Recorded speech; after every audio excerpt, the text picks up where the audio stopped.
今日我哋去荔枝窩村睇客家村嘅樹文化風水輪。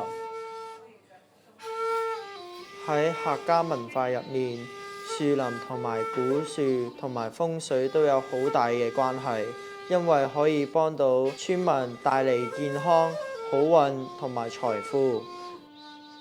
而家咧喺我後邊咧就係呢個榕樹啦，呢個第二個名就係白公樹，因為下邊咧有呢個白公神，可以保護住呢個村啦，好特別同埋好重要嘅設施俾啲村民用。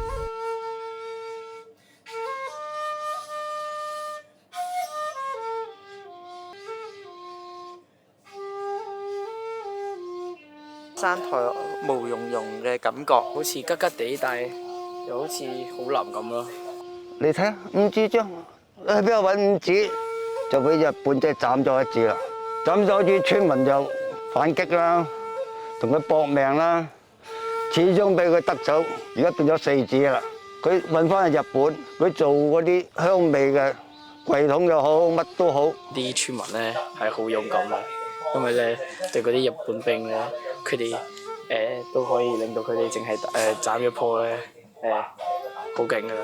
村民好英勇啦，佢哋都搏晒佢哋條命。我印象最深刻嘅樹就係五指樟樹。我家鄉阿爾巴尼亞有一棵橄欖樹，有3000幾年嘅歷史。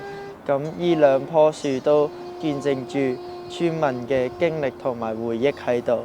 我最深刻嘅樹係白公樹，令到我諗翻起人哋嘅樹葬文化。呢個樹葬文化係表達咗死亡，樹表示咗人同自然同埋神嘅關係。